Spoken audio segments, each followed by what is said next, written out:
déclaration de première immatriculation de la société en 1886. Aujourd'hui, nous allons nous intéresser au verre à moitié plein, à des entreprises qui avancent dans le temps avec succès. Portrait croisé entre le bâtisseur Mauléon et le paysagiste Bonin, des noms que vous apercevez en pays royannais sans y prêter attention sur des véhicules ou des chantiers.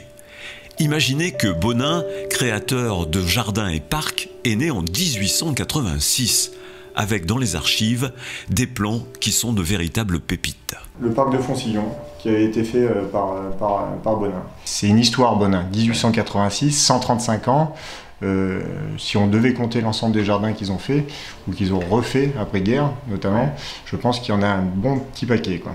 4 générations se succèdent chez Mauléon, un constructeur né après la guerre. Alors l'histoire de l'entreprise, c'est la reconstruction de Royan. Le grand-père est arrivé dans les années 50 pour revenir habiter à Royan après le bombardement et il a commencé à travailler à Royan. Et l'on continue de travailler en famille. De bosser en famille, c'est quand même une chose, c'est une chance quand même. C'est pas toujours simple, mais il y a toujours des petites accroches. Mais bon, l'avantage, c'est qu'on peut se dire tout et puis on s'entend bien. Pour Mauléon comme Bonin, le secret de la réussite pour durer est de s'adapter à l'évolution du matériel et des choses. Conserver aussi une ligne de conduite. Bonin n'engage que des paysagistes diplômés.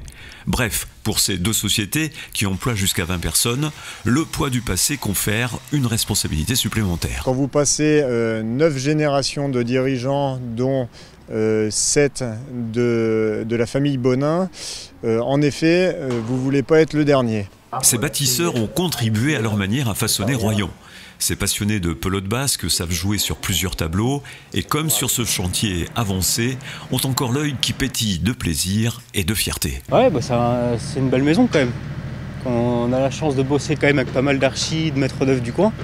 Donc c'est des projets comme ça, c'est pas des projets qu'on fait tous les jours. Donc c'est assez sympa à faire, quoi. Ça change de l'ordinaire, on va dire. C'est un projet qui fait entre 6 et 8 mois de construction.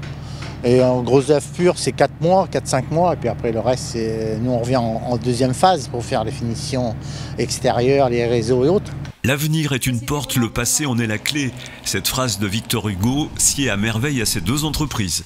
Allez, pour terminer, avis aux jeunes pousses ou paysagistes en herbe. On fait vraiment de tout, donc on peut attirer un certain nombre de jeunes. Et dans notre domaine, il y aura toujours du travail, énormément de travail. La végétation, elle pousse, elle ne s'arrête pas. Elle n'attend pas le Covid, elle continue.